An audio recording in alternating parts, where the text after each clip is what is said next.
তো বন্ধুরা চলুন আজকে বানিয়ে ফেলি বাজার থেকে অনেক দামে কেনা হোয়াইট সস পাস্তা। ঘরেই কী করে খুব সহজেই আমরা বানিয়ে নিতে পারি, চলুন চটপট দেখে নিই। নমস্কার, কেমন আছেন সবাই? আর এম মধ্যবিত্ত গৃহবধূ চ্যানেলে সকলকে স্বাগত জানাই। দেখতেই পাচ্ছেন পাস্তা। না আজকে নর্মাল পাস্তা বানাবো না, আমরা যে বড় বড় রেস্টুরেন্ট থেকে কিনে খাই হোয়াইট সস পাস্তা, খুবই সহজভাবে বাড়িতে চলুন বানিয়ে ফেলি।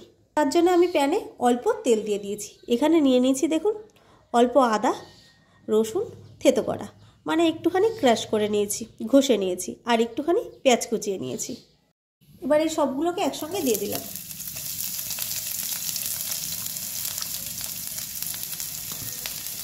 এবার একটু ভেজে নেব। হালকা একটু লবণ দিয়ে দিলাম। ব্যাস, একদমই অল্প তেল, যাতে একদমই ওর সঙ্গে লেগে যায়। বেশি তেল একদম দরকার নেই, যেহেতু হোয়াইট সসটা বানাবো ওতে আমাদের বাটারটা যাবে। এতে হলুদ দিতে হবে না, লঙ্কাও দিতে হবে না। এই যে মোটামুটিভাবে আমার এটা হয়ে গেছে। এবারে যে পাস্তাটা দিয়ে দিলাম, একটু নেড়ে চাড়ার পর নেড়ে চেড়ে নিয়েছি একটুখানি। এবার এই যে দিয়ে দিলাম একটু গোলমরিচের গুঁড়ো, এখনই অল্প দিয়ে দেবো, আর একটু পরে দেবো। এবার আবার একটু নেড়ে দেবো, এটা বেশিক্ষণ নাড়বো না, ব্যাস হয়েই গেছে। এবার নামিয়ে দেবো। চলুন এবার হোয়াইট সসটা বানিয়ে নিই। তো বন্ধুরা পাস্তা তো এই যে নামিয়ে ফেলেছি, দেখতেই পাচ্ছেন। এবার চলুন হোয়াইট সসটা বানিয়ে নিই।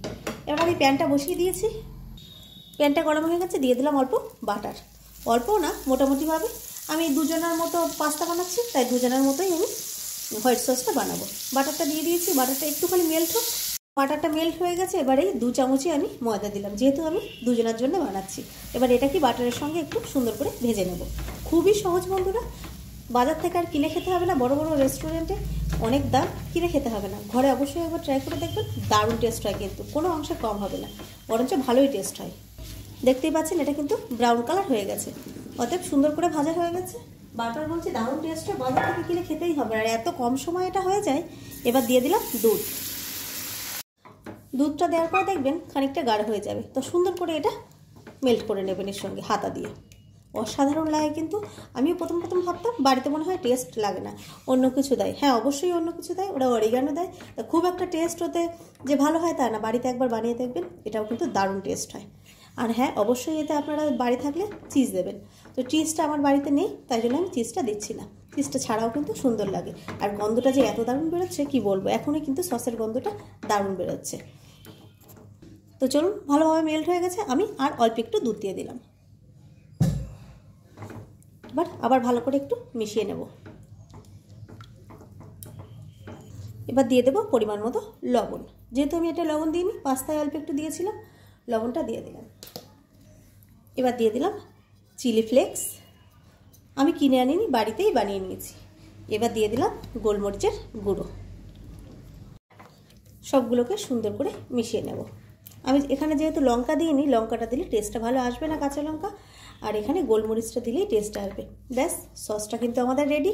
এবার চলুন পাস্তাগুলো দিয়ে দিলাম পাস্তাটা। আবারও বলছি, এখানে আপনারা চাইলে চিজটা দিতে পারেন। আমার ঘরে চিজটা নেই, তাই আমি দিতে পারলাম না। এখানে আপনারা সবজিও অ্যাড করতে পারেন, কোনো অসুবিধা নেই সবজি অ্যাড করলেও। ব্যাস চলুন এবার নামিয়ে নিই। তো বন্ধুরা অসম্ভব সুন্দর কিন্তু গন্ধ বেরোচ্ছে, দারুণ হয়। আমার ছেলে তো খুবই পছন্দ করে, এখন আর বাইরে থেকে কেনার কোনো বায়নাই করে না। তো খুবই অল্প সময়ও এটা হয়ে যায়, আর বড় বড় হোটেল রেস্টুরেন্টের থেকে কোনো অংশে কিন্তু এটা কম নয়।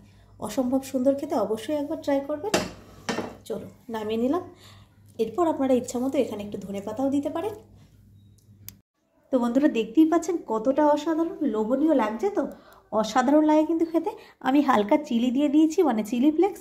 তো চলুন চটপট করে আপনারাও বানিয়ে ফেলুন। আজকের মতো এটুকুই, আবার একটা রেসিপি নিয়ে চলে আসবো। টাটা।